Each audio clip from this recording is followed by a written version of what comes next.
beautiful good morning from here at Flinders Street Station in Melbourne, Victoria. Today I'm going to be flying to King Island, which is an island located halfway between the state of Victoria and the state of Tasmania. There's only two ways to do it, and instead of flying with Rex, which is what I was originally going to do, today I'm going to be flying with Sharp Airlines. But instead of coming back to Melbourne, I'll be continuing onwards to Launceston in Tasmania via Burnie. So let's see how it goes. Come along with me.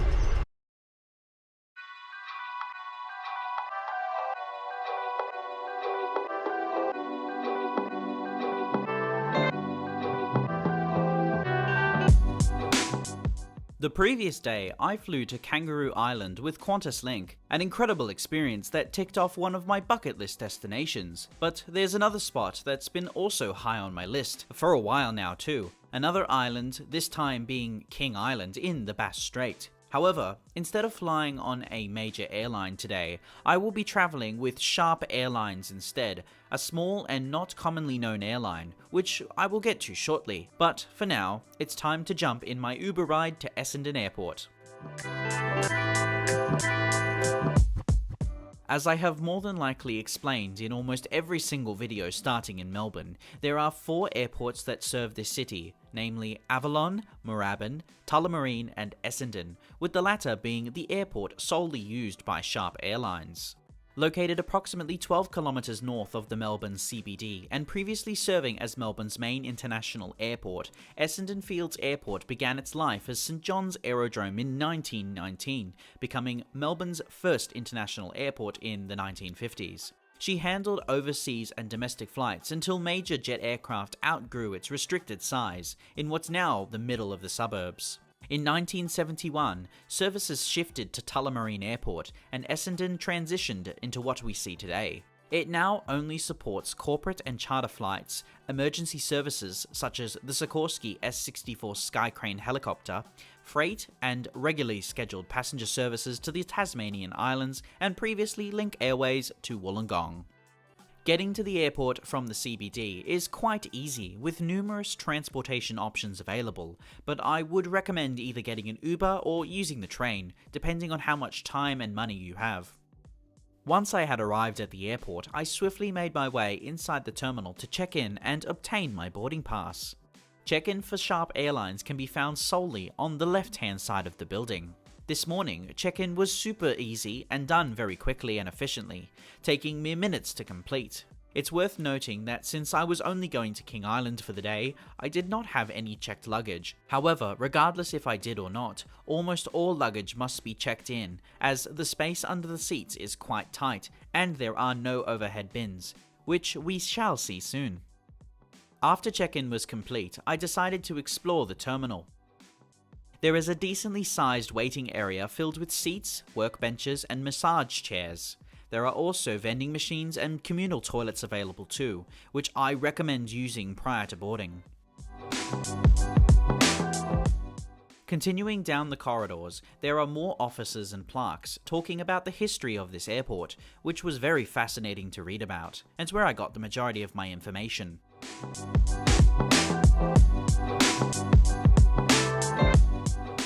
Soon enough, the boarding call was announced over the public announcement speaker, and I made my way out onto the apron. Greeting the first officer at the gate and stepping outside, I got my first look at the aircraft that's about to take me to King Island, which today is a Fairchild Swearingen Metroliner 23, registered as Victor Hotel Sierra Romeo Quebec. Construction of this airframe was completed at the Fairchild factory in San Antonio, Texas in August of 1994. She was delivered brand new to Hazleton Airlines in November of the same year, before moving to Air North in 2002. She was then finally sent to Sharp Airlines in April of 2021, which makes this aircraft 32 years old.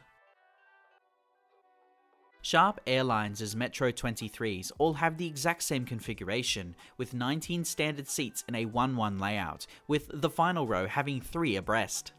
This morning I shall be seated in 2 Alpha on the left-hand side or port side of the aircraft. Sharp Airlines has opted for the original seats manufactured by Fairchild, which features 30 inches or 76 centimeters of pitch and 17 inches or 43 centimeters of width. There is no tray table installed. In the seat back pocket, you'll find a safety card, air sickness bag, and a packet of earplugs. On the fuselage, there is a button that controls the reading light located above, and there is also an individual air vent too.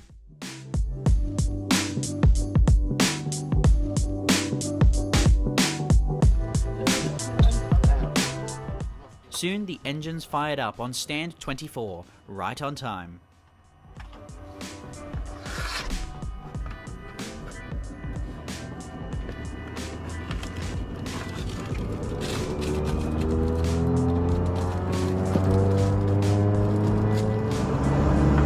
Ladies and gentlemen, welcome aboard Airlines Flight 922 to King Island.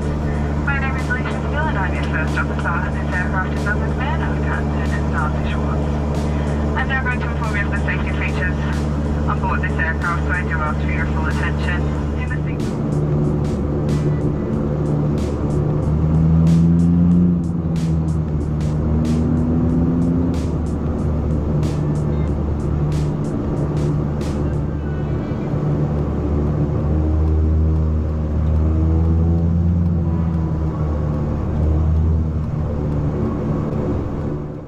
We taxied to runway 35 via November, Papa, runway 08 and runway 17.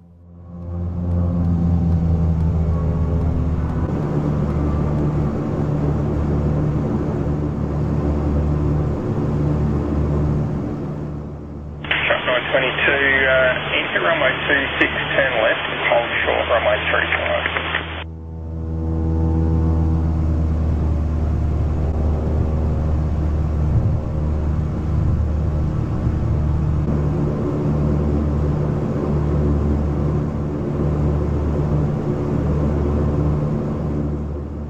Truck 922 on runway 26, enter runway 35, backtrack 10.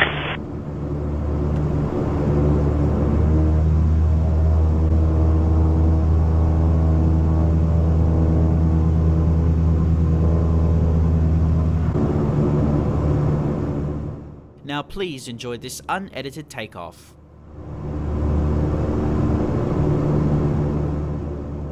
Truck 922, turn right, heading 150, visual runway 35, clear for takeoff.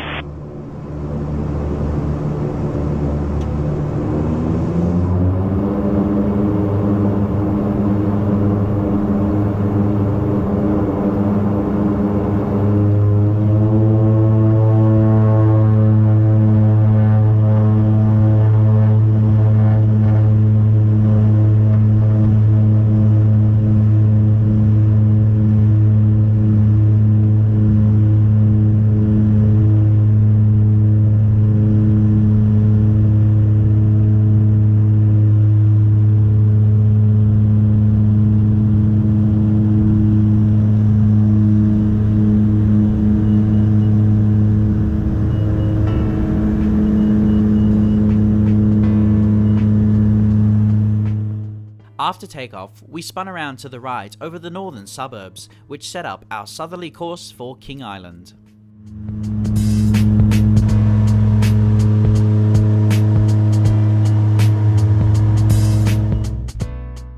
Flight time for the first leg is 39 minutes, covering a total distance of 171 miles or 275 kilometers, cruising at 14,000 feet. Once in the air, and after our initial right-hand turn was complete, off to the right was the very same airport that we just departed from, Essendon Airport. Mere minutes later, we then passed by Essendon Airport's replacement, Tullamarine Airport, currently the largest airport serving the city and in the state of Victoria. As we continued south over Port Phillip, up ahead and just off to the left was the coastal town of St Leonards, near to the Two Bays Lookout and J3 Submarine Place. As the majority of today's flight would take us over open ocean, there wasn't much to be seen after we had left the coast, up until just prior to descent when Cape Wickham came into view ahead.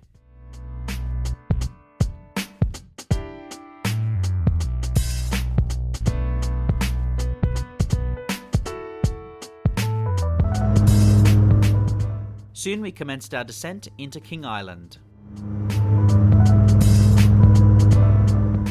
With the warm sunlight shining inside the cabin, it became rather difficult to film properly, as the shiny engine nacelles was lit up by the sunlight, but it was rather pretty, giving the plane a sort of sparkle. When flying into King Island, I always recommend sitting on the left-hand side of the aircraft, as either you will get to see the island as it comes into view from the north, or you'll get to see the city of Curry itself, but this is just a personal preference.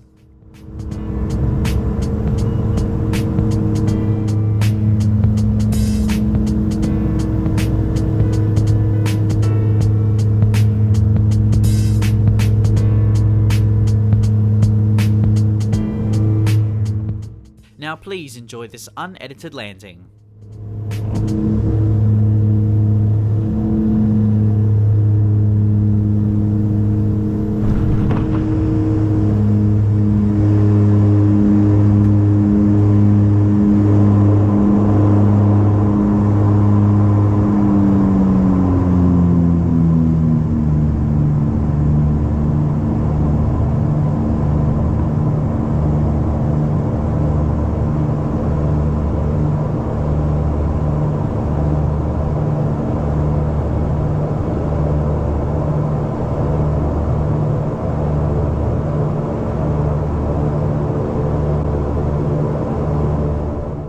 After landing, we taxied to the terminal via Charlie.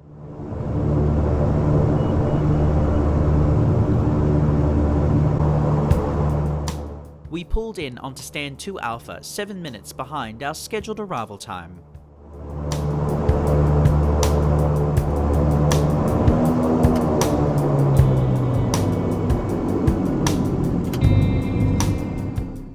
Stepping off the aircraft, I breathed in the farmland smells of the island, which brought a sense of familiarity to me, as my grandparents previously worked as farmers. Due to King Island's unique biodiversity, there are strict biosecurity laws in place, much like when entering Western Australia or the Tasmanian mainland, which are enforced upon entering the terminal building. As I didn't have to wait around for any bags to be returned to me, I walked straight up to the car hire stand, located at the main entrance to the building. However, for those who do have check-in bags, those can be obtained on the west side of the building, or right side as you enter. After a fairly straightforward experience with the local car hire company here on the island, I hopped into my Toyota Camry, which had quite the character, and I made my way into the local town, Curry. After being recommended to grab a cup of coffee and cake at the local bakery and head down to the bay, I did just that. Stingray Bay, which we shall see a lot of today, is a small, sheltered coastal inlet just outside of the city of Curry on the west coast of King Island. It's known for its calm waters and a numerous number of stingrays that inhabit the bay, hence the name.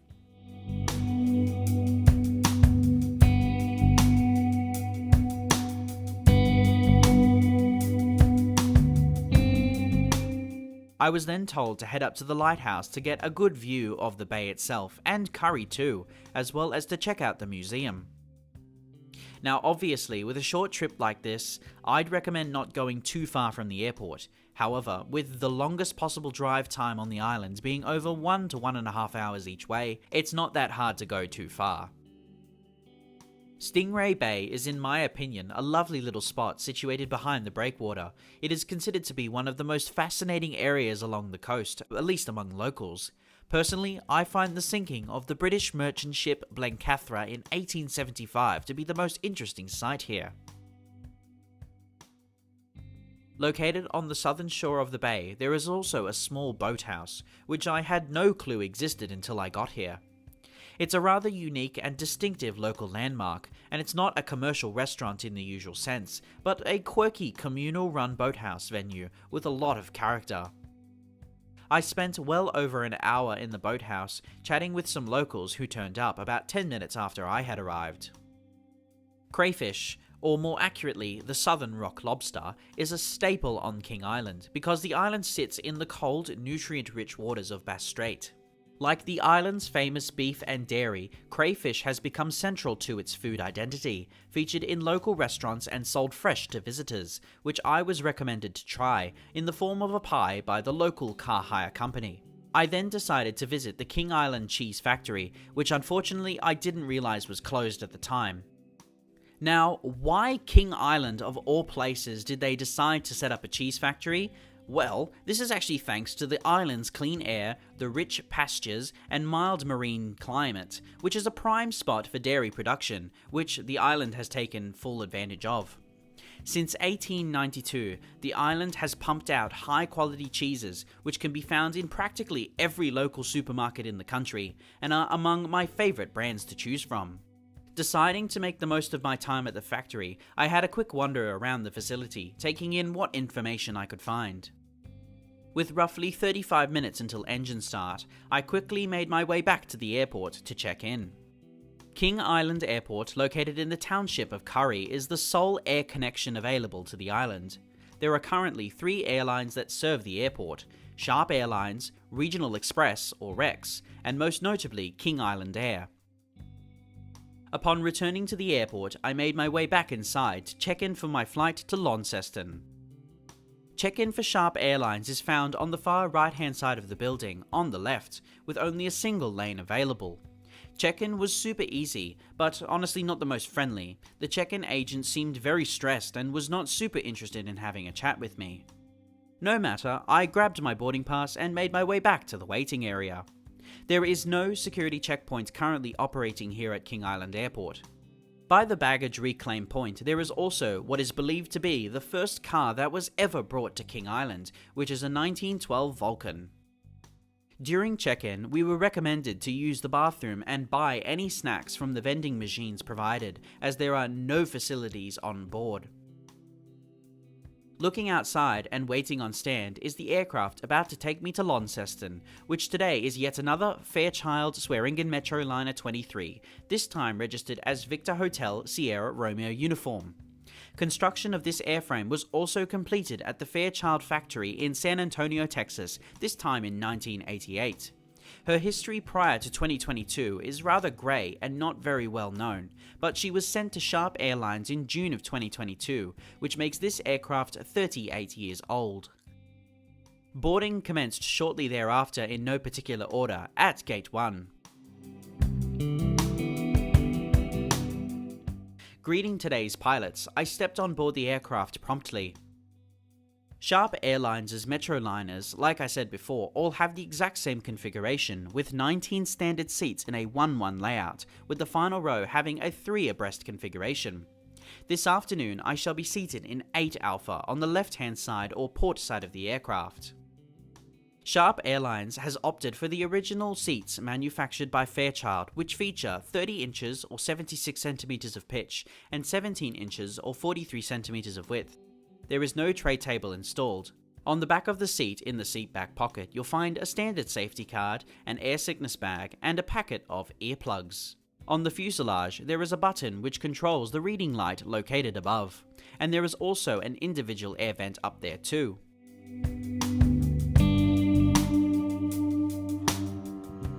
Soon the engines fired up on stand 2 Alpha, 11 minutes ahead of our scheduled departure time.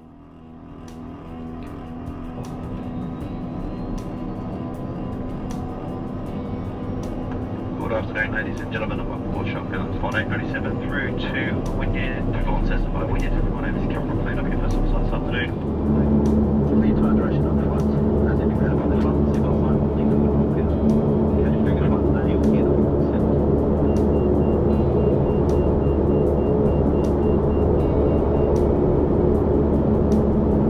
This is a full brake function of the aircraft.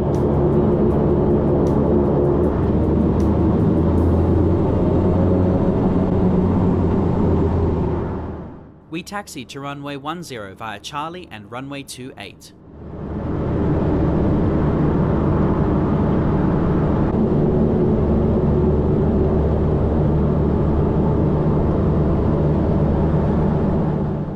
Now please enjoy this unedited takeoff.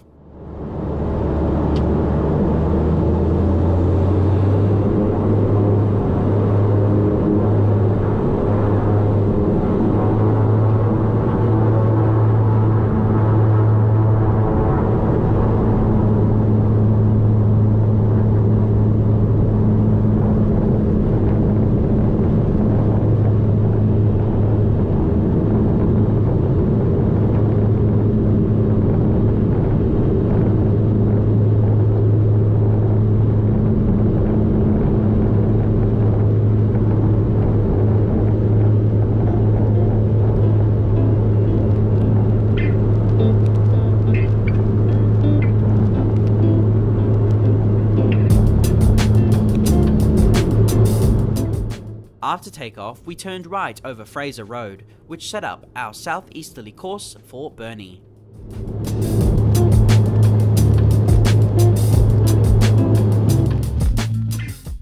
Flight time for the second leg is 29 minutes, covering a total distance of 128 miles or 206 kilometers, cruising at 9,000 feet. As we continued southward, the last piece of visible land of the island today was that of the southeastern coastline, near the town of Grassy. Due to the size and age of the aircraft, there is not much to do on board. There is no toilet, Wi-Fi, entertainment, or flight attendant on board, meaning the only form of entertainment is what you bring on board or the view outside. The last piece of visible land that I saw today was that of Three Hummock Island, known for its fishing and kayaking. Soon we commenced our descent into Burnie. Unfortunately today, due to the small low-pressure system over the northwest corner of the state, there was a semi-thick blanket of cloud shrouding the scenery below. This was of course until the aircraft descended below said cloud layer and the green rolling meadows below and Table Cape was revealed. But as the flaps were extended to their maximum setting, I knew that landing would not be that far away.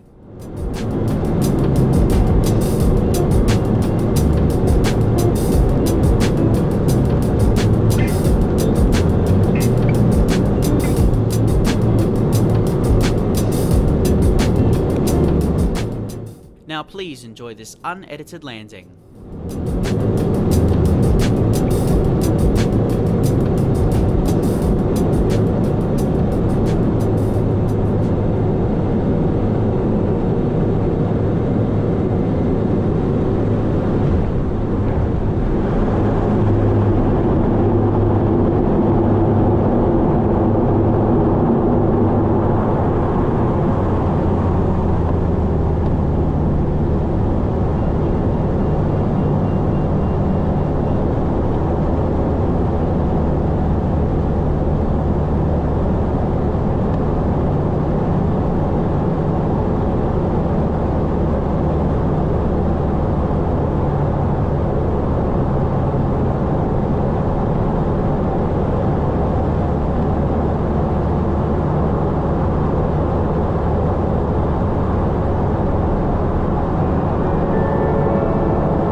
After landing, we taxied to the terminal via runway 27, Alpha, Charlie and Bravo.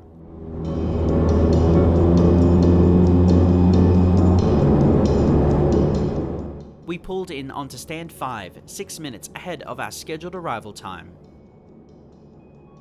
Welcome to Burnie Wynyard, a small dual township on the northern coast of the island state of Tasmania.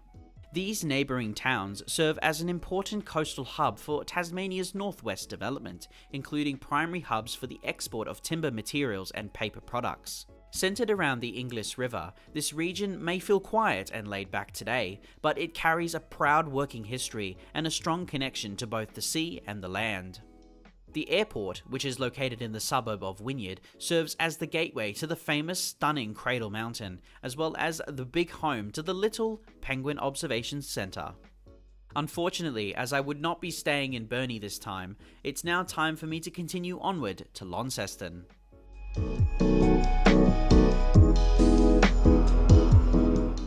Soon the engines fired up for the final time on stand 5, 9 minutes ahead of our scheduled departure time.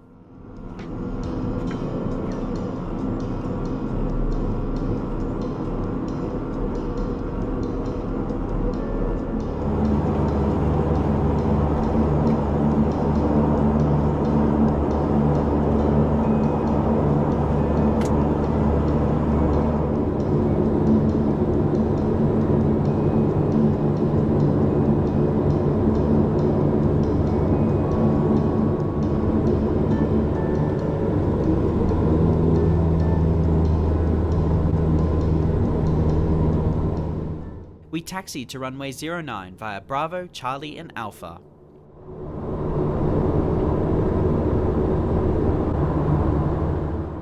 Now please enjoy this unedited takeoff.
After takeoff, we continued east over the city, which set up our southeasterly course for Launceston.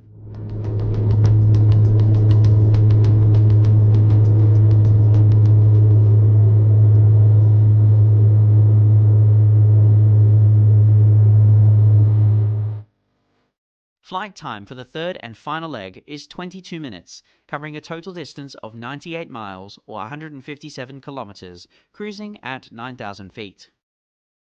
Due to today's extremely short flight time and the weather outside being not super favourable, there wasn't much to be seen, except for when the city of Devonport was revealed between the cloud layer.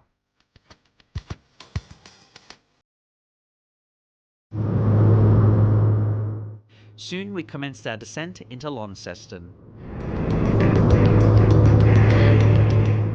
Due to today's weather conditions, as I explained earlier, the approach into Launceston was rather turbulent and unpleasant, so much so that it actually made the woman sitting in front of me rather sick, which filled the cabin with a rather unpleasant smell. Thankfully, it only happened a couple minutes prior to landing, but I must stress that the fact that this aircraft does not handle turbulence well, even I felt sick at times, so if you get airsick easily, I do not recommend flying with Sharp Airlines.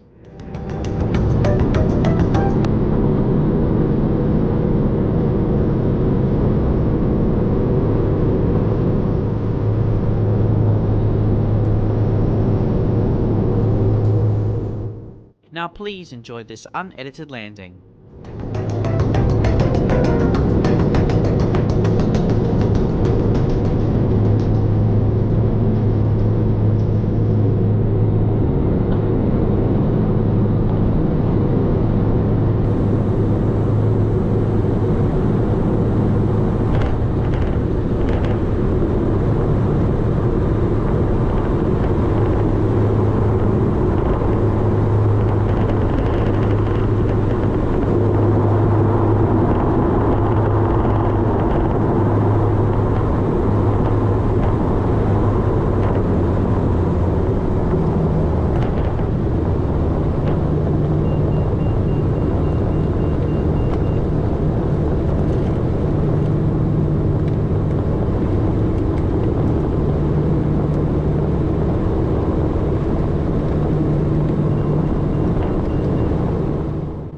After landing, we taxied to the Sharp Airlines terminal via Bravo.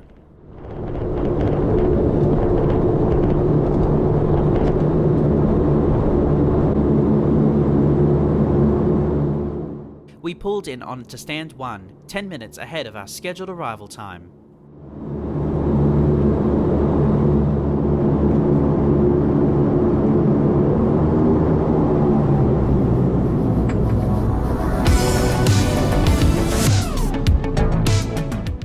Stepping off the aircraft, I thanked the lovely captain for the flight, and I also informed him of the sick passenger in row 7, before turning my attention towards my flight back to Melbourne.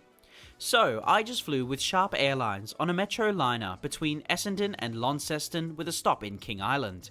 What are my thoughts? Well, as always, let's start from the beginning, but considering all 3 flights to and from King Island were near identical, I will rate them as one flight. Check-in at both ports was super easy and quick, absolutely no complaints from me. However, the ground crew made some rather interesting comments, which didn't leave a good impression on me.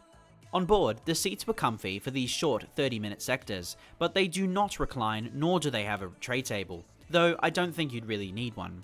As expected, there was no service on board. However, in the past, I do know that Sharp Airlines used to offer snacks during boarding, so it's a tiny bit of a letdown. The pilots on all flights were very lovely and kept us well informed of the weather conditions at each port. Now, on the island, King Island car hires was fantastic. The whole experience was very easy, albeit a bit comical as they had never used a digital driver's license before. The food that I had on the island, specifically the crayfish pie, the coffee and the cream puff pastry, were very flavorful and not to mention great value. I would definitely recommend the pie to anyone that comes here. It was absolutely delicious. The boathouse, lighthouse and museum were quirky and had some fascinating information about the island and locals. Personally, I feel the cheese factory was a little bit of a letdown, but then again I did not visit when it was open, which was my own stupid fault for not checking the opening hours. So the big question is, how much did I pay for this trip? Well, when you add all the costs involved, it adds up to approximately 550 Australian dollars. Flights, car, food and Uber included, which I genuinely think is not bad considering most of the things I did on the island were free. So, would I recommend you to visit King Island and fly with Sharp Airlines? Well, that depends on what you want to do on the island, and if convenience is the aim of your game, then yes, I definitely would recommend coming here, especially if you want to slow down and experience what the 1980s felt like. However, I doubt I'll be coming back anytime soon, but I do look forward to whenever that eventually happens. Thank you so much for watching this video. I hope you have enjoyed it. Please like, comment and subscribe, and make sure you check out my other videos if you would like to see more. And I have said this before, but I now have a Discord server, so feel free to join if you'd like to chat with me. The link can be found at the top of this video's description. And if you're feeling generous, I have recently opened a Buy Me a Coffee page, so if you would like to support me and help fund these videos, I'd very much appreciate it. And as always, feel free to press the notification button too, as it will let you know whenever I upload, which happens every Friday at 8 PM Sydney time, and I hope to see you all again in the next one. See you later! I don't even try.